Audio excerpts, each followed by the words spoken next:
Alice Guo at Guo Huaping, iisang tao lang kayo. At yun yung patuloy na pinagsisinungalingan mo sa komiteng ito. Therefore, the chair is citing Alice Guo alias Guo Huaping in contempt. A last chance for her to answer the question. Answer, Alice. Anong tunay na pangalan ni Mayor Kalugay? Ang alam ko po, Mayor Dong Kalugay po. Yung first name. Yung real name niya. Uy. Pati ba naman sa pangalan ng boyfriend mo? Nagsisinungaling ka pa Kasi rin? hindi ko po talaga siya boyfriend. Alice, binastos mo at binalahura mo ang buong gobyerno nung nahuli ka. Parang walang-wala sa'yo. Binobola mo kami rito. Pagkatapos ng kaming bastusin, gaganyanin mo kami ngayon, sasagutin mo kaming ganyan, pagkatapos mo kaming bastusin, pagkatapos mo kaming takasan, sasabihin mo may death threat ka, tapos di mo masabi kung saan galing yung death threat mo. Hindi mo masabi kung dito sa Pilipinas o sa... Magpa-lie detector test para malaman natin yung mga sinabi mo, ibabangga natin doon sa mga alam namin. Are you still willing? Miss Alice Go, kumusta ka na? Kumusta ang pagbabalik Pilipinas mo? Please, I told you to remove your face mask. All throughout the keep hearing. it removed. Magandang umaga po, Sen. Okay naman po. Okay. Marami ka litrato naka-peace sign ka pa and all smiles kasama ang mga tauhan ng NBI at mga BI at tiga Bureau of Immigration. Nakakadismaya to at napaka-unprofessional. Bigyan niyo naman ng dignidad ang inyong mga trabaho. Alice Go, sino ka ba talaga? Alam na namin lahat through the hearings conducted by this committee na hindi ka Pilipino. Hindi totoong lumaki ka sa farm. Hindi totoo si Teacher Rubilin, hindi rin totoo na simpleng mamamayan ka lang. Puro kasinungalingan ang istorya na isinuwalat mo dito sa Senado at sa publiko. At the two Senate hearings that you were present, and you were under oath, but you fearlessly fabricated stories and fed the Filipinos a pack of lies. And in stark contrast to the purported image that you grew up in a farm and was only involved in hog and poultry raising, some 28 billion flowed through your bank accounts despite your companies earning meager income. Gaano ba kalawak ang kanilang operasyon? At ano ang intensyon niya na pati pagiging mayor ay kailangan niyang pasukin? She openly mocked our government processes, disrespected our electoral system, and insulted every Filipino by believing she could run for mayor, win, and never be caught. At isa pa, tungkol sa kanyang counter affidavit na sinumite sa DOJ para sa kanyang human trafficking case na submitted na for resolution noong pang August 6, hindi ba talaga nakakapagtaka na nagpanotaryo noong August 14 sa San Jose del Monte, Bulacan, maski wala na siya sa bansa? Nag-request na tanggapin ng DOJ ang kanyang counter affidavit maski na tapos na ang deadline. Kaya naman pala pinagpipilitan ng kanyang mga abogado na nandito pa si Alice Go dahil may butas sa pagpapanotaryo. And it was all part of the narrative that Alice Go was still here. Her lawyers insisting that they were told by Alice Go that she is still here in the country despite reports that she was seen abroad. Dapat panagutin ang gumawa ng kabalustugan na ito. She must have been laughing at us, thinking she outsmarted everyone when she fled the Philippines undetected, or rather with the help of civilians and potentially even those in government. And let me just state frustratingly that the Indonesian authorities did exactly what the Philippine authorities have failed to do in 2 months with regard to her arrest. But nevertheless, I would like to commend the DILG Secretary Abalos, for a job well done and for successfully negotiating the return and bringing Alice Go back to our country. Nais natin malaman kung sino-sino ang mga tumulong kay Alice Go at sa kanyang mga kasamahan para makalabas ng Pilipinas na hindi dumaan sa tamang proseso. Certainly, we also would want to know how these Chinese nationals pretending to be Filipinos were allowed to open businesses under their names. How were they able to use Filipinos as dummies in their companies? Also, how were they able to circumvent the constitutional prohibition of limiting foreign equity to 40%? Maraming batas ang kanilang nilabag. Nararapat lamang na sila ay managot, and we cannot let them get away with this. Ang sabi mo ng John chapter 8 verse 32, the truth shall set us free. Isa lang po ang gusto nating lahat na malaman. Matagal na nating hinahanap. Matagal na nating hinihintay.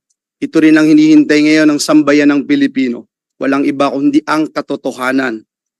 Sapagkat ang katotohanan ang magpapalaya sa atin.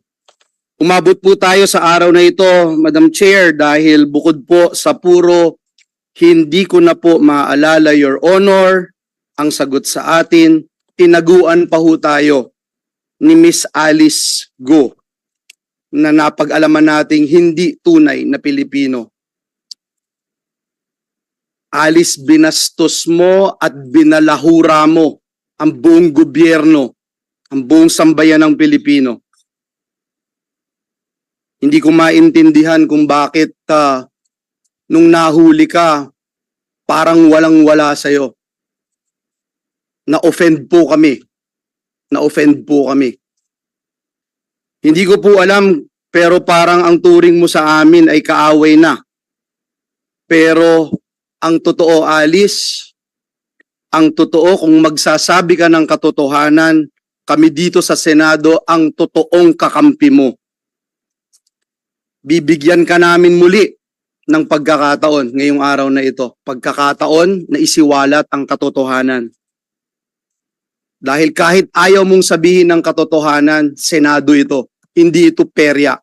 Sigurado kami na malalaman at lalabas ang katotohanan sa Senado. Kung ikaw ay tunay na Pilipino, dapat alam mo ang kasaysayan. Sa kasaysayan, ang Senado ang nagiging sandigan ng demokrasya. Ito ang nagpapalabas ng katotohanan. Pag ikaw ay nagsasabi ng katotohanan, ang Senado ang siguradong magpuprotekta sa iyo. More than any agency or institution in this country. Muli, isang bagong pagkakataon ng araw na ito, lalo para sa iyo, Alice. Sa pagsasabi mo ng katotohanan, hindi lang ikaw ang magbebenepisyo, kundi ang sambayanan. At ipapaalala ko sa iyo muli ang iyong sinumpaan dito sa Senado to tell the truth, the whole truth, and nothing but the truth. Kung hindi ka sasagot sa mga tanong natin dito sa Senado o maglulubid ka lang ng buhangin, hindi lalabas ang katotohanan. Nais nating sabihin sa ating mga kababayan ang kahalagahan ng ating ginagawa. Not just in the aid of legislation, but to ensure that we will put a period, an end to this horrible and terrible pogo na ipakita ng Senado through this committee na even LGUs, even a town like Banban ay kayang pasukin at kontrolin ng husto ng pogo. Can you imagine, ladies and gentlemen, kung magpapatuloy ito?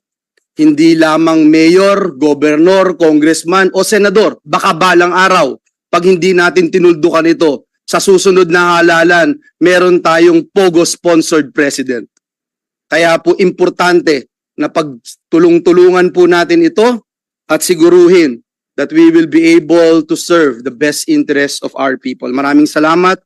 Go Huaping, nagsinungaling ka sa taong bayan, nagsinungaling ka sa Senado, at higit sa lahat, nagsinungaling ka sa sarili mong kababayan sa Bamban. Alam namin hindi ka Pilipino. Nakita namin yan sa pekeng birth certificate mo. Alam namin na hindi ka lumaki sa farm at hindi ka nag-homeschool. Dahil alam ko saan ka nag-aaral, sa Grace Christian High School, na parehong eskwelahan na pinuntahan ko. Alam namin na merong kang kapatid na si Wesley Guo at si Seaman Guo na itinakwil mo nung una. At alam rin namin yung connection mo sa mga pogo. Kahit na naging mayor ka, hindi mo ibinenta yung pagmamay-ari mo sa Baufulan. At alam namin, konektado ka pa rin yan hanggat ikaw ay nasa posisyon. Alam rin namin na meron kang koneksyon sa dalawang pogo na nag-ooperate sa sarili mong bayan, yung Hongsheng at yung Zunyuan.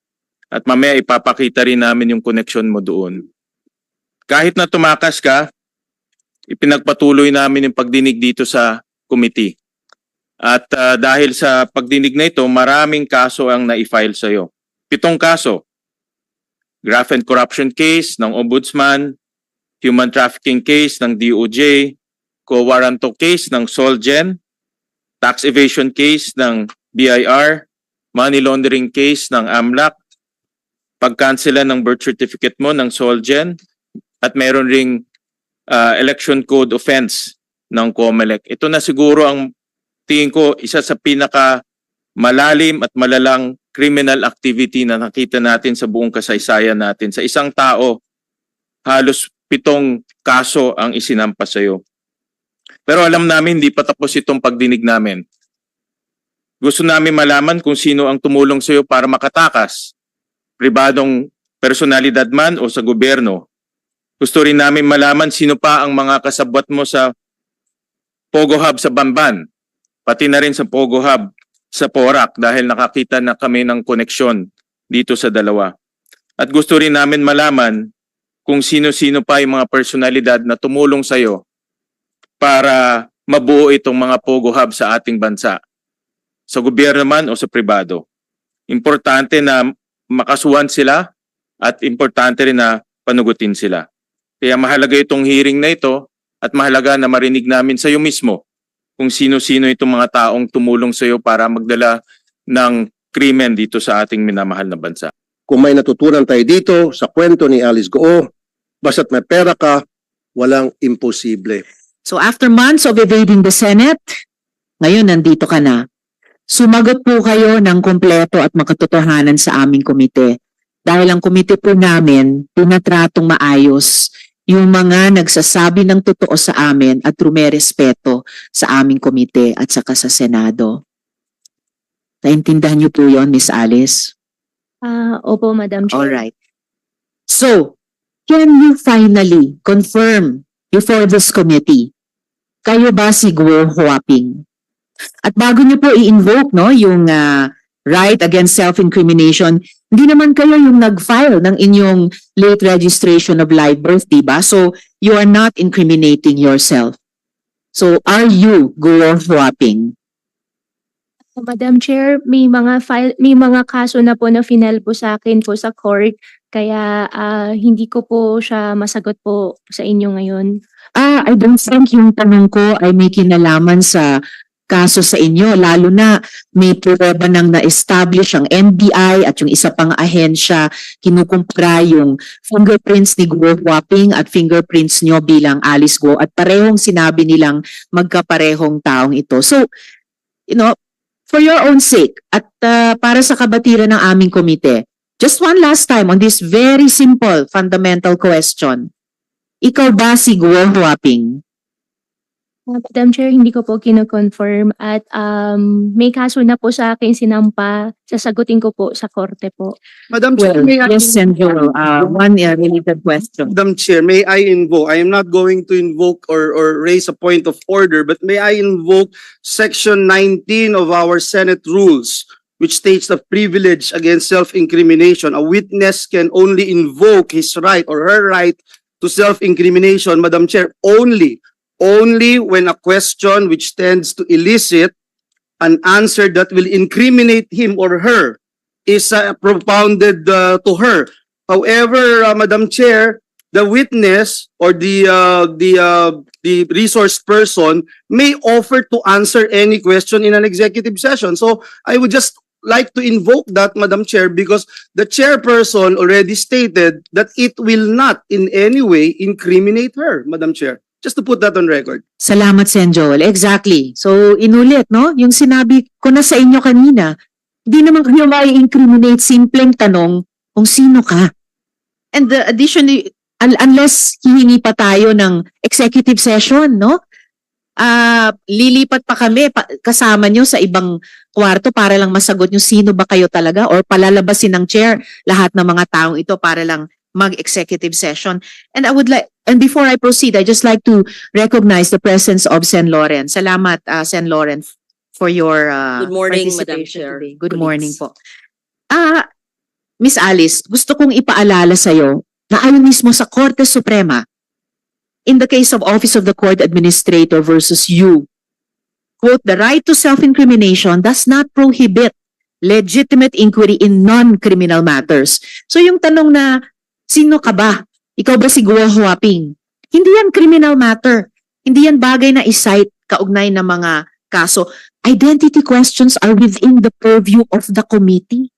The Senate has a right to know. Sino bang kausap namin? Yung talagang totoong taong akala namin or ibang tao? No? The Senate has the right to ascertain who the resource persons are, who you say that you are. Sige, i-rephrase ko na lang. Okay, do you have something to say at this point, Miss Alice? Opo, Madam Chair, ako po si Alice Go. Well, napatunayan na po namin na hindi kayo si Alice Guo. Kayo ay totoong si Guo Huaping. Hindi lang ang komite ang umabot sa ganyang conclusion, ang NBI mismo at ang isa pang ahensya. If you insist not to answer kung kayo si Guo Huaping, i-rephrase ko yung tanong ko. Ang tatay mo ay si Guo Jianzhong at ang nanay mo ay si Lin Wenyi. Tama ba? Ang tatay ko po si Go Jiangzong po, Madam Chair. At At Nanay niyo? nanay si Lin Wenyi. nako, Miss Alice, binabaliktad nyo na yung sinabi nyo sa isang previous hearing, no? Yung bank document na to, nililista ninyo, kasi bank document mo ito, nilista mo dito bilang nanay mo, si Lin Wenyi. So, baliktad na, pinasinungalingan mo yung sinubmit mong bank document noon sa sinabi mo ngayon na hindi mo nanay si Lin Wenyi. You were born in China, not in Tarlac. Tama po ba? Ang alam ko po, I was born in Tarlac po, Madam Chair. Ang childhood mo, mula sabihin natin 0 to 12 years old, ay sa China, tama? Kaya wala kang maalala, wala kang makwento sa amin ni isang alaala ng pagkabata mo sa Tarlac, di ba? Yes, and Lauren, for one related question. Statement. Nag-off na po siya. Pero maliwanag na nagsisinungaling kung saan siya napanganak. So, I bring that to the body. Opening pa lang, nagsisinungaling na. Alam naman nating lahat na may mga ahensya ng gobyerno na nagbigay ng mga birth certificate at inamin na nila ng PSA sa mga dayuhan at kasama siya doon. So, umpisa pa lang, ini-insist niya, pinagpipilitan niyang napanganak sa Tarlac. Wala na pong maniniwala yan. Alam na po natin yan. So, I'm just putting that on record. How can we extract the truth if the first question, wala pang ang question, ay nagsisinungaling na? Salamat, Sen. Lauren. So, thank you. At nakahanda na nga at lalong tumitiba yung ihahaing motion ni na Majority Leader at Sen. Joel Madam at the Chair. proper time. Madam Chair. Yes, and Rafi, for one related question. Noong May 22 this year, hinamon ko si Alice Goo kung willing siya mag-undergo ng lie detector test. Hanggang ngayon, okay ka pa rin ba, Miss Alice Goo? Papayag ka pa ba magpa-lie detector test para malaman natin yung mga sinabi mo, ibabangga natin doon sa mga alam namin. Are you still willing? Miss Alice. Madam Chair, pwede ko po i-consult po muna. Sinong i-consult mo? Consult ko po sa lawyer po muna. Alright, you can do that during this hearing. Ay, thank you po. Balikan po namin yung tanong na iyon during this hearing. Thank you. Ngayon, This yes, is related. Sen. This is Joel, a related, related Madam Chair. question. Very related. Madam Chair, obviously itong ng basto sa Senado ay wala pa ring konsensya para magsalita ng katotohanan sa atin, Madam Chair. Yung simpleng tanong nyo kanina, Madam Chair, siya ba si Guo Huaping? Kahit po magsinungaling siya, hindi siya sumagot, kung ano-anong sabihin po niya sa atin. Madam Chair, ang NBI mismo ay nagkaroon ng fingerprints ni Alice Go at nitong si Chinese National Guo Huaping. At in-establish po doon na match and the same person, si Guo Huaping at si Alice Go. So ang tanong na lang siguro, Alice, ikaw ba naniniwala doon sa pagmamatch sa finger prints that match na ginawa nitong NBI? na ikaw si Guo Ping at si Alice Guo ay iisang tao? Miss Alice. Madam Chair, honestly po, hindi ko po alam kung paano po nangyari. Basta alam ko po si Alice ko po. At pasensya na rin po kung hindi po kayo naniniwala. Ako sinasabi ko, as much as possible po, gusto ko rin pong sabihin po sa inyo lahat. At sa mga magiging questions nyo rin po sa akin mamaya, may consideration lang din po ako sa safety ko rin po. Well, tatanungin ko rin kayo tungkol diyang sinasabi niyong safety niyo mamaya.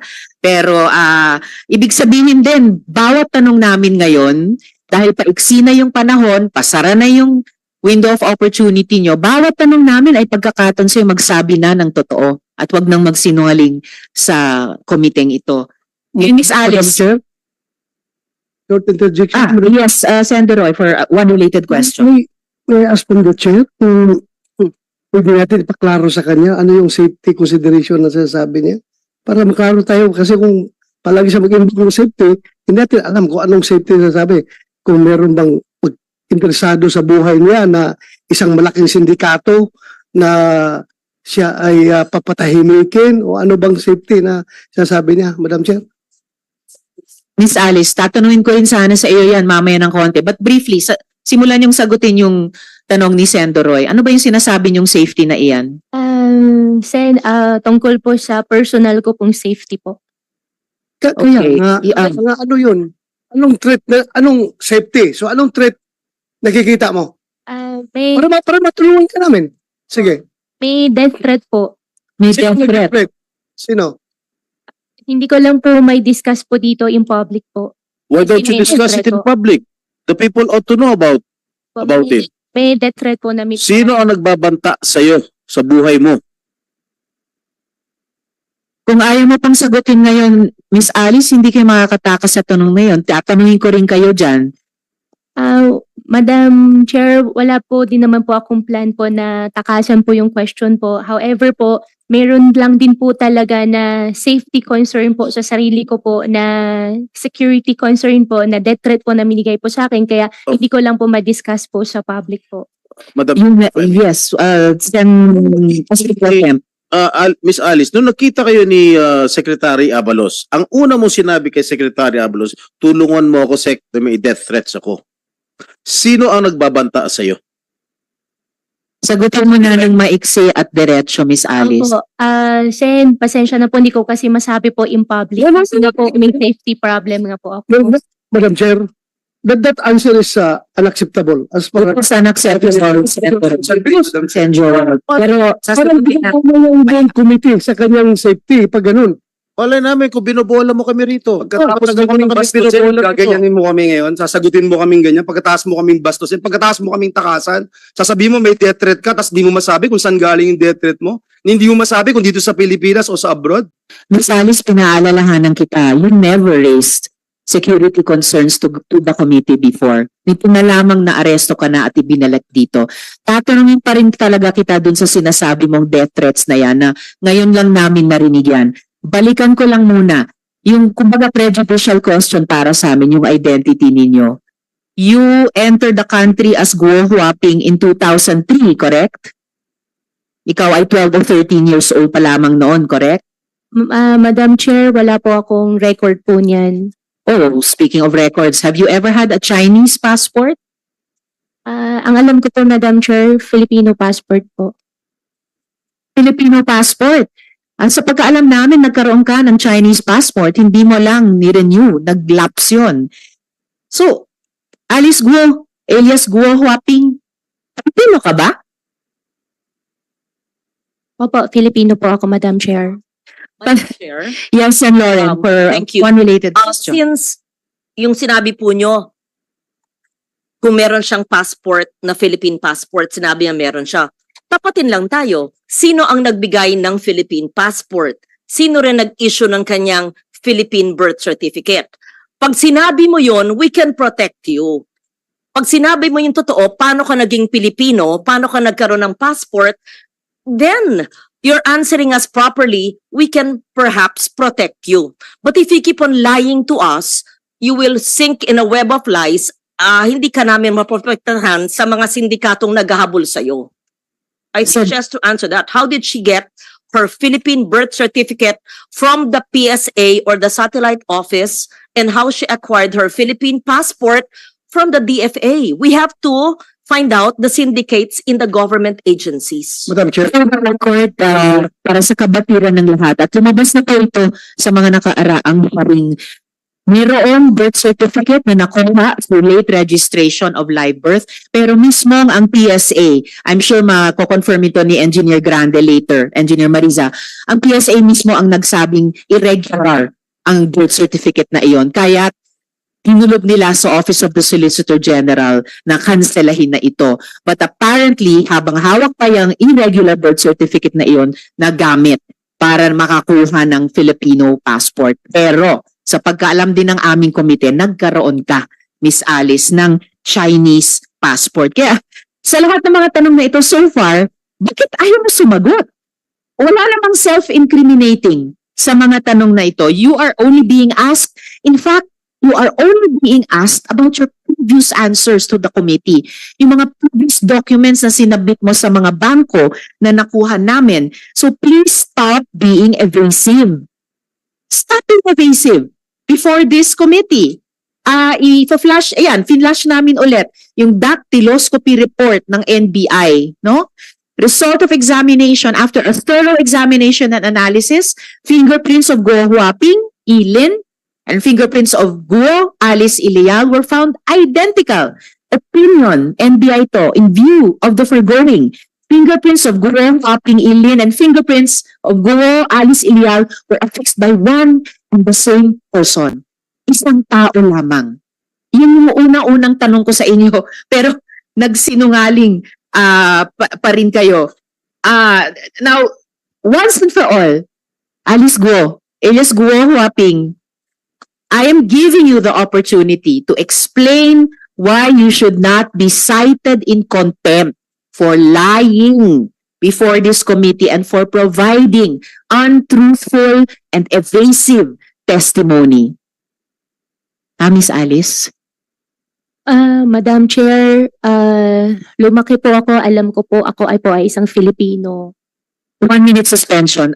Pahingi po sa mga kasama na a quick Madam Chair, Sen. Rafi, if you will allow, I request you and all the colleagues, mag 1 minute suspension tayo, a quick discussion sa ating mga senador, kung maaari po. We are suspended for, mabilis lang to sana, Madam Chair. please, Sen. Rafi, and then Related please, to we need to sinabi take ni a 1 minute Lore. suspension. Yes, Sen. Rafi. Malala ko yung sa previous hearings ng committee ninyo, nabanggit yung pangalan John Patrick Samson na supposed to be fixer na tumulong para ma-facilitate yung pagkakuha ng late registration, birth certificate hanggang passport ni Miss Alice Guo. Bakit hindi po natin siya iniimbitahan? Salamat, Sen. Rafi. Actually, iimbitahin natin yung si Jonathan Samson sa susunod na pagdinig. Bahagi po siya ng tanong ko mamaya-maya sa ibang resource person natin. So let us... Last na po. Yes, please. Last na and Last na. before we suspend. Yung last hearing, merong sinulat si Sheila Go sa papel na sabi niya secretary, hindi naman yun sa executive session. So pwede bang may divulge kung sino yung dalawang pangalan na sinulat na hindi nabanggit sa hearing ng mga senador? Mamaya po ay i-divulge din yung dalawang pangalang iyon, pero meron na pong isang related resource person sa dalawang iyon na nandito ngayong araw at siguradong matatanong natin. Thank you, Madam Chair. Salamat, Sen. Rafi. Sir, Joel, before we suspend for 1 minute. to suspend the deliberation, and I already anticipating, Madam Chair, what is going to happen when we suspend the deliberation, and I'm just giving one chance again to Alice, Madam Chair, because this will help me decide in the as we suspend the hearing today to talk about your fate as a resource person. If it is true, Miss Alice, ako muna, Miss Alice. Miss Alice, Miss Alice, pakinggan po ang senador. Ako muna, attorney, please. Attorney, Sabi mo may death threat ka, pero ayaw mong sabihin kung saan nanggagaling yung death threat mo. Ni ayaw mong sabihin ba sa amin kung ito'y tawag o sulat o text? Kasi kung hindi ka totoong nagsasabing may death threat ka. Miss Alice. Opo, Sen, magsasabi po ako, wag lang po in public. May death threat ka ba? Meron po. Magsasabi po ako, wag lang po in public. Well, I will accept that, Madam Chair, but ang problem kasi is kung yung death threat na yan, totoo o hindi, Madam Chair, dahil ayaw talaga niya magsalita. I will yield, Madam Chair, to the wisdom of the committee. Thank you. Salamat, Sen Joel. At saka ang hirap kasi, ang dami mo nang sinabing hindi totoo eh. Tapos babalik ka dito, magsasabi ka na naman ng isang malaking kwento, pinakamalaki so far, death threat. Kaya siguro naman maintindihan mo, bakit hindi kami maniwala. Hindi mo pa nga pinatutuhanan yung mga unang kasinungalingan mo. Ngayon may bago ka namang gusto mong paniwalaan namin. Kasi pinag-usapan din lang yung death threat against her, ano? Pwedeng sa executive session banggitin niya sa atin later? Considering- Yes, But, Sen Madam Rafi, Chair, we but, can Madam do Chair, that you know, later on. because Sen of that- Joel. Because of that statement of Sen Rafi, I still don't get it, Madam Chair. Why she cannot disclose it in public?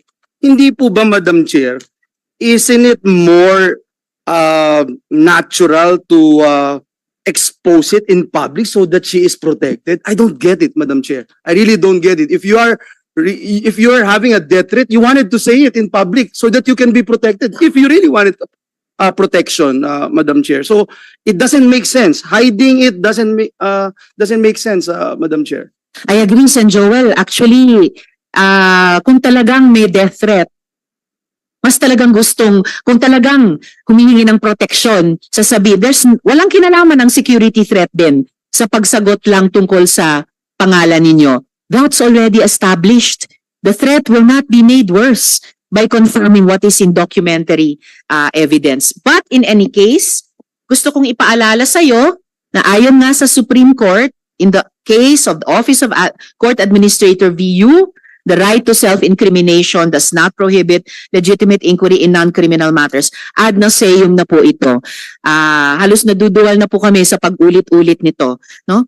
Alice Guo, ladies and gentlemen, is continuing to lie to this committee despite glaring evidence that she is a Chinese national named Guo Huaping, whose father, Jian Zhongguo, is Chinese, based on her own declaration in this committee, and whose mother, Lin Wenyi, is also Chinese, based on her own declarations in bank documents, by the way, verified by the AMLAC. This is a blatant defiance of the legislative's constitutional power of inquiry. Lumalabas na pinaglalaroan mo ang aming batas, pinapaikot mo ang mga Pilipino. Pero ibahin mo ang Senado. Ibahin mo ang Senado. I move to cite Guo Huaping, also known as Alice Guo, in contempt of the Senate for testifying falsely and evasively before this committee. Second the motion, Madam Chair. Thank you, Sen Joel. Madam Chair, Yes, Sen Madam Coco. Chair, Yeah. when we were in recess kanina, the pending matter was the refusal to give us details of the death threats that she herself brought before us. And Siya yes, but my- si binolunteer niya sa information sa atin eh. Then pinupurso namin ayaw mong sagutin. Ngayon, I think the prevailing sentiment is hindi siya makahingi ng executive session. Sagutin niya ngayon lahat. Yung kasi kung totoo naman na may death threat ka, na-monitor ka na rin nung nagbigay ng death threat sa'yo, kahit may executive session, di alam na rin yan, sinabi mo na rin sa amin, ikaw pa rin yung source. Kaya hindi kami papayag sa executive session. Ngayon, ang prevailing sentiment, if I'm not mistaken, is you have to answer the questions relating to that particular subject matter na ikaw mismo ang nagboluntaryo palabasin sa hearing na ito. Inumpisa ni Senator Bato and then si Senator Jinggoy. Kaya Madam Chair, doon ako sa ground na yon. If we should, kasi at least yun, there is no need to determine who is telling the truth eh. Wala tong ito, we have I think Senate section here, if the refusal to cooperate or giving evasive answers, pwede na natin gamiting ground yun to cite the witness or the resource person in contempt. At Alice, sa lahat dito, akong pinaka-lenient actually na ayaw ka i-cite in contempt. Pero in this particular case, kahit anong pag-isipin ko, you have to answer eh. Wala. You have to answer, and if you want if we require you to answer publicly, you have to answer. You can invoke a right, pero pag-usapan namin yun. But when we deny that you are not entitled to such a right, then you have to answer. Otherwise, mako-contempt ka talaga. So I'm presenting that alternative ground, Madam Chair. If we can use that, kasi parang pagkalap ko nung nag-break tayo, that was the hanging matter na raised ni Senator Bato, followed up by Senate President Pro Tempore. I know. Actually, there are two hanging matters. Isa na yung tungkol sa death threat na yan. Pero higit pa doon, yung question ng identity. Dahil proven na ng NBI at proven na ng isa pang ahensya na Alice Guo at Guo Huaping, iisang tao lang kayo. At yun yung patuloy na pinagsisinungalingan mo sa komiteng ito. Therefore, the chair is citing Alice Guo alias Guo Huaping in contempt as seconded by Senator Joel. Madam Chair, SP Pro Tem Jinggoy. let's give a last chance for her to answer the question. Answer, Alice. Ikaw ba daw si Guo Huaping? Madam Chair, Sen, pasensya na po talaga. Ako po si Alice Guo po. Okay, well, pasensya din po. The chair cites Alice Guo alias Guo Huaping in contempt of this committee as Hopefully- seconded by Senator Joel. Yes, Thank you. Anyway, Mano? she has been cited in contempt, but hindi kasi ako present sa past hearings ng Committee on Women, but has she been confronted with the documents of Guo Huaping? Napakita na sa kanya? yes, Mano. Kasi dapat may handwriting doon or may signature na allegedly coming from her, di ba? Did she deny or the signature? May entries doon may entries siguro doon na coming from the applicant, tama? Am I mistaken as NBI director? I can flash the passport page, Mano, and then NBI Director Santiago, gusto niyo bang i-address itong matter, please? Certainly, Your Honor, please. Yun pong sa signature, remember yung sa ACR niya, doon namin ibinase, ay meron pong iba ang signature niya doon. At dito sa NBI clearance na ibinigay namin sa kanya, iba rin po ang signature. Kasi bata pa siya nung yun hong sa ACR eh.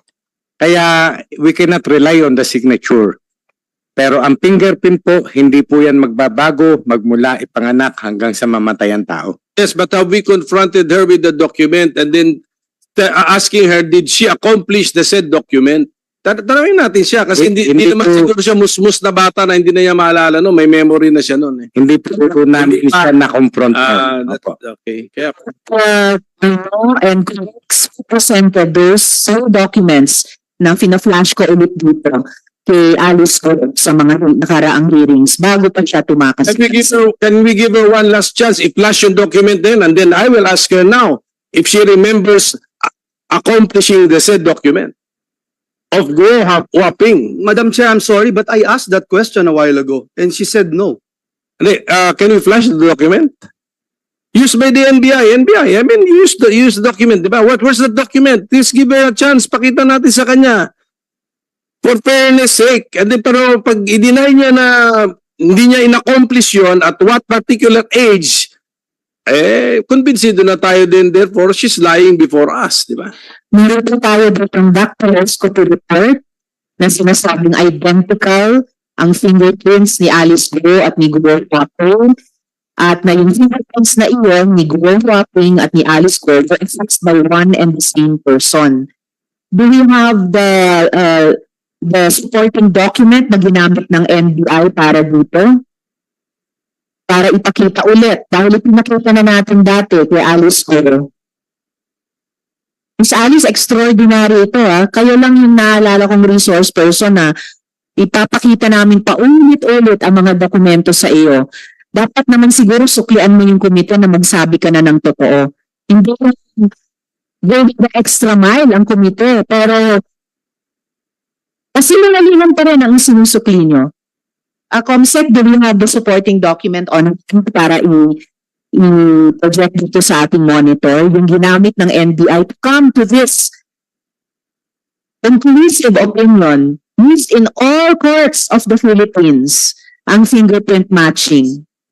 Madam Chair, Yes, Sen. Joel. while we are still waiting, and just to support the motion that was uh,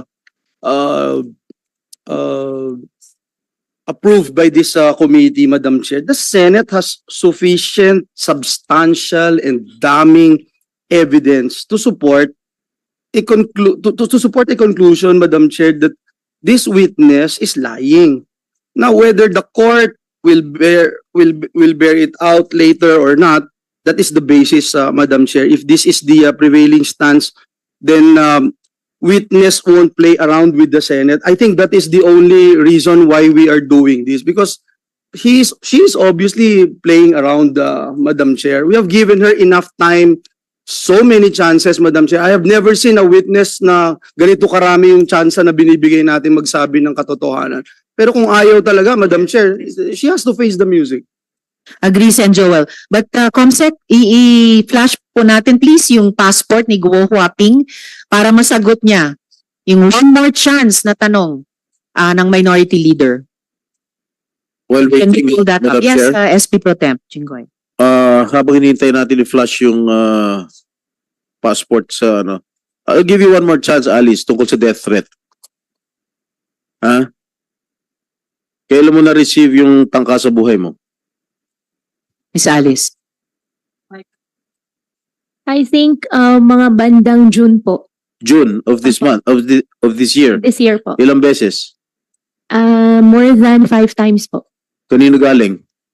Through phone po. Sino yung tumawag? Sen, gustong-gusto ko po din i-discuss po sa inyo at humingi din po ako ng pasensya po sa inyo. Natatakot din po talaga na i-disclose po sa public. Eh kahit i-disclose mo sa amin through an executive session, katulad nga ni sinabi ni Senator Coco, malalaman din niya.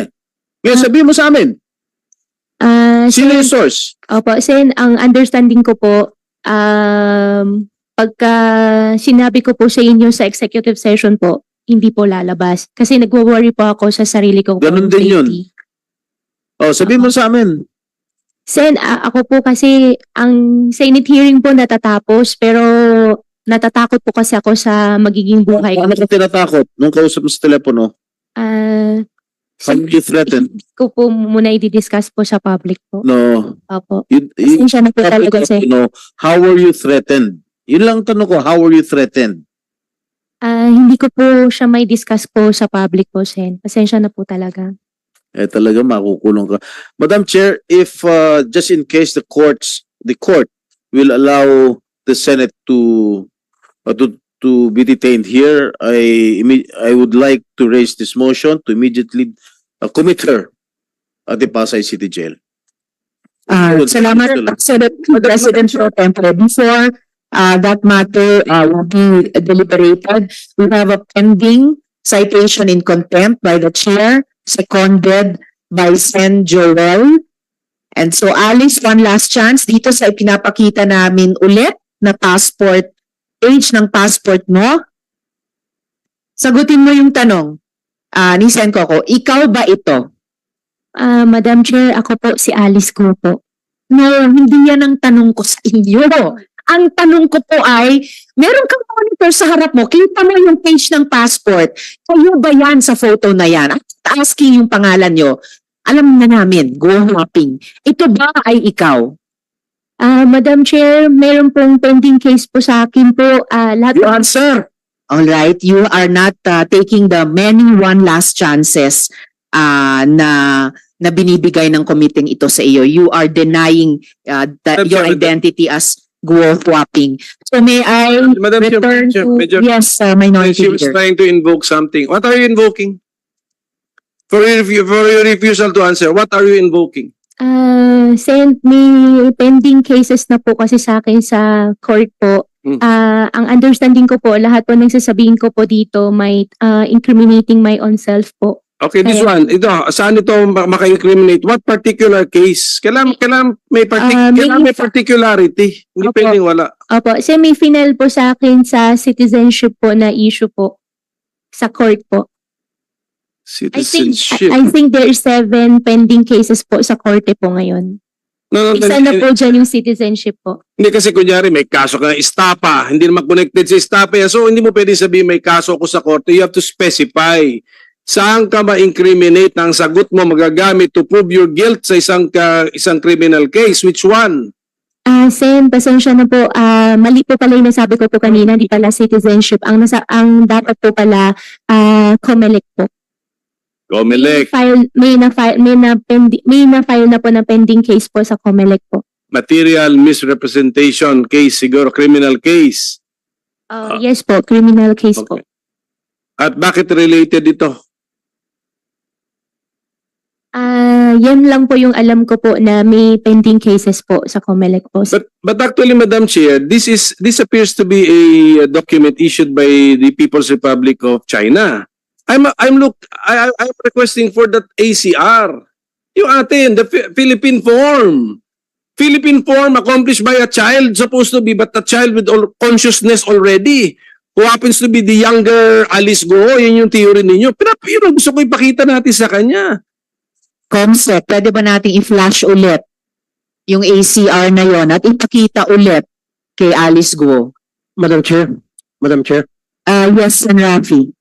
Unrelated questions. noong August 27, 2024 hearing, page 141 of the transcript, inamin ni Sheila Goo na meron dalawang passport si Alice Goo. So that means dual citizen siya? Chinese and Filipino? Alright, salamat Sen. Rafi sa pagpapaalala.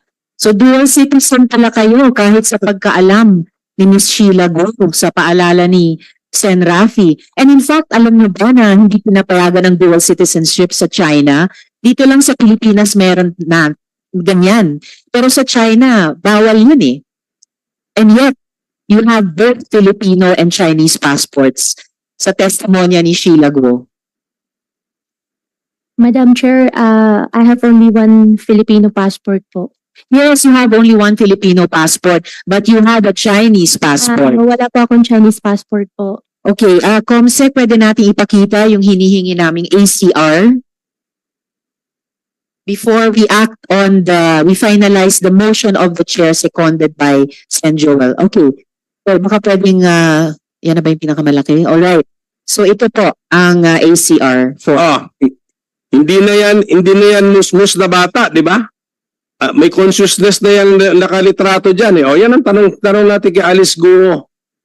Alice, naalala mo na in-accomplish mo yung form na yan, na nag-fingerprint ka pa, voluntarily dyan, linagay mo. Naalala mo o hindi? Sen, wala pa ako naalala na ganun na dokumento po ginawa. Okay. Ang incredulous man nyo. Pati yung pagman niya dyan, looks like yung pagman niya sa iba pang mga dokumento. That's it, Madam Chair. That convinces me of the lying. So, I think, tapos na po yung ano nyo eh. Na-declare nyo na siya in contempt eh.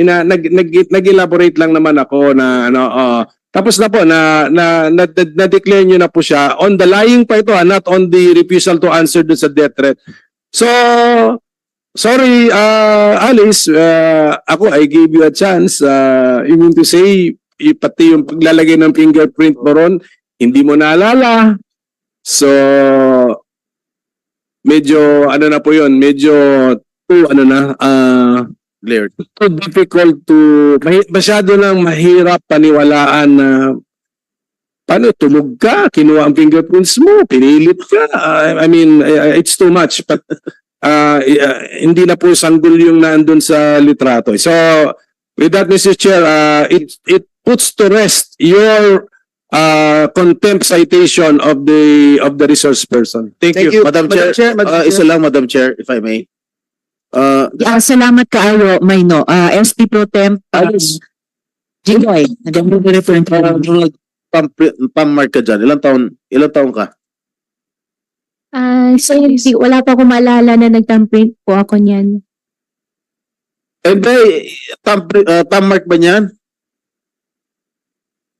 Hindi mo maalala na nag-pam-mark ka? Ilang taon ka nung nag-pam-mark ka dyan? Siguro, you do not know how old were you? Wala po ako naalala, Sen, na may ginawa po akong thumb mark po sa ganung papel po. May pirma ba yan? May pirma? May pirma. Did you sign it? Pro Temp. Did you sign it? Wala ka rin maalala na pinirmahan mo? Ha? Wala po. Sa ACR. Pirma mo ba yan? Tingnan natin ulit yung ACR. Pirma mo.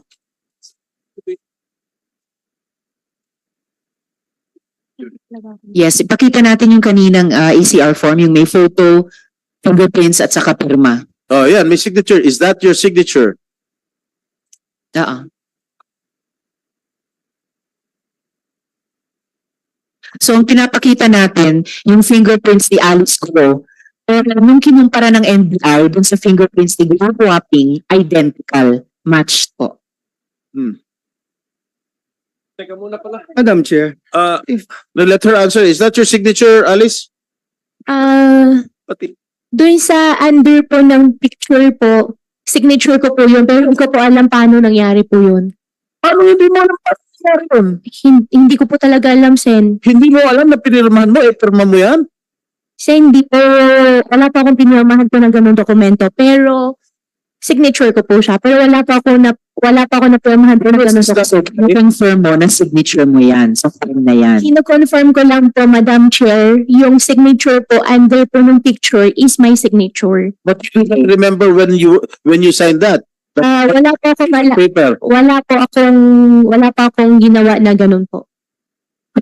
It is impossible to fake fingerprints. Kinonfirm mo na pirma mo yan, yung fingerprints dito at yung fingerprints dun sa dokumento ni Glenn Wapping ay na-match ng NBI. Iisang tao lamang po. Yun po yun. Madam Chair, just one, Sen Joel. so sick and tired na whether Wapping and Alice Go identical at iisa dahil convinced na po tayo dun eh. I mean, how can you doctor yung mga fingerprints, Madam Chair? So, ayaw niyang sagutin yon, but overwhelming, siya ho yun, si Gwa Wapping. Kaya baka dapat ang tawag natin sa kanya Gwa Wapping, hindi Alice Go, dahil mahirap na tawagin siyang Alice Go, hindi naman pala siya Pilipino. But let me just ask yung tinatanong kanina ni Sen Jinggoy, kilalan mo, Alice, Gwa Wapping, yung tumawag sa'yo, na nagbibigay sa'yo ng death threat, kilala mo po yun. Diba? Kasi otherwise, hindi mo siya sasagutin at hindi mo kikilalanin na totoo at may bigat yung death threat sa'yo. Is that correct, Your Honor? Your Honor, isa po doon, kilala ko po. Pero i-clarify ko lang po yung nakita ko po kanina sa monitor po. Yung signature po, akin po yung signature, pero hindi ko po alam kung bakit andyan po yung signature Hindi ko na po. ako nagtatanong doon. Hindi na ako nagtatanong ng Gwa Wapping. Hindi na ako nagtatanong kasi klarong-klaro sa akin, hindi po pwedeng doktorin yung fingerprints mo. So ang tinatanong ko, kilala mo yung nag-death threat sa'yo, saan siya galing? Dito ba siya sa Pilipinas o sa abroad? Local po, dito po. Dito sa Pilipinas. So sa Pilipinas nanggagaling yung death threat mo. Kung sa Pilipinas nanggagaling yung death threat mo, nakita ko yung pagtatagpo ninyo ni PNP Chief tsaka ni SILG. Parang fan meet. At parang masyado kang talagang kampante. At nung in-interview ka, ang sabi mo, kasi secured ka, you feel safe. You feel safe. Nakasama mo ang SILG at PNP Chief. Ngayon, ang tanong ko, if you feel safe, nakasama mo ang PNP Chief at saka SILG, bakit ka pa kailangan lumabas ng Pilipinas? Dahil natatakot ka sa death threat mo. Bakit hindi ka na lang lumapit o nag-report sa PNP Chief o kay SILG?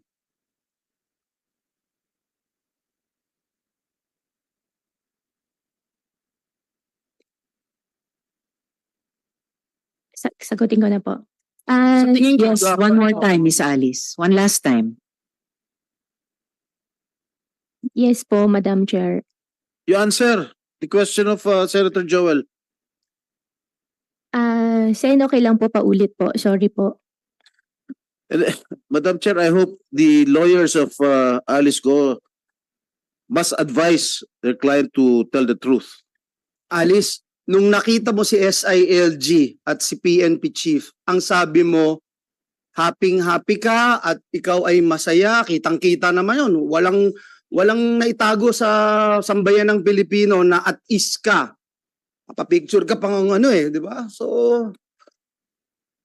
paano mo sasabihin na natatakot ka, may death threat ka sa Pilipinas, pero kailangan mong tumakas.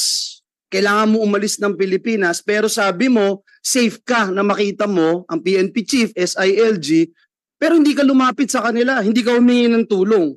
Hindi nga mo nga sinabi na galing dito sa Pilipinas at tumawag sa'yo ng ilang beses yung nagde-death threat sa'yo. Sen, doon sa question nyo po, dalawa pong answer ko po dyan.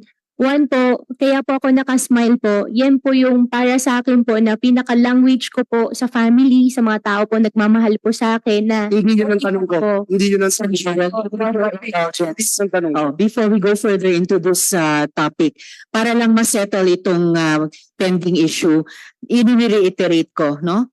I move to cite Guo Huaping, also known as Alice Guo, in contempt of the Senate for testifying falsely and evasively before this committee. I second the motion, Madam Chair. I second the motion. Salamat, Sen. JV at Sen. Joel. With the motion duly seconded by Senator JV and Sen. Joel, you are hereby cited in contempt. You will remain in the custody of the Senate until the conclusion of this committee's inquiry or until you finally recognize the authority of this body and grant even a semblance of respect for the laws of this country. The committee will coordinate with any court ordering your detention, pero re-respetuhin mo ang Senado. Madam Chair? Maybe the serious person to answer my question first, Madam Chair. We will have one, Miss Alice, isang huling sagot sa puntong ito sa tanong ni Sen. Joel, and then isang related na tanong kay Sen. Roy, and then itutuloy ng chair yung mga tanong ko, and the majority leader as well after Sen. Roy. Please answer the question of Sen. Joel, Miss Alice. Sen. Joel, na putol po kanina, yung first answer po, nasagot ko na po. Yung second answer naman po, I'm not even asking that first answer that you were talking about, that it's a sign to whoever your fan base is. My only question is, why didn't you go straight to PNP chief and SILG? Why didn't you ask for police help? Because at the end of the day, ganun din pala yung gagawin mo. At sabi mo, dun ka, you feel safe. Pero hindi, tumakas ka, iniwanan mo kami, binastos mo kami, binastos mo yung buong gobyerno, hinalughog ka sa buong Pilipinas. Ay mga kapulisan natin, mga NBI, Coast Guards, talagang pinahirapan mo. Pero sasabihin mo ngayon, may death threat ka. At ngayon, kampante ka, na protektado ka. It doesn't make sense kasi, Alice. Guo Huaping. Question, bakit? Sen, ang answer ko pa rin po dyan ay after wala rin po sa mind ko po na pwede ko pong gawin yan at pagkatapos ko po na share na meron pong death threat, I feel relief po nung nakausap ko po sila. Hindi mo Salamat, Sen. Jo. Hindi mo pa rin sinasagot yung tanong. But anyway, hindi ka tumatakas sa Pilipinas dahil sa death threat. Yun ang pinasagot mo sa amin. Tumatakas ka dahil tinatakasan mo yung mga kaso mo. Tinatakasan mo yung mga criminal activities na ginawa mo.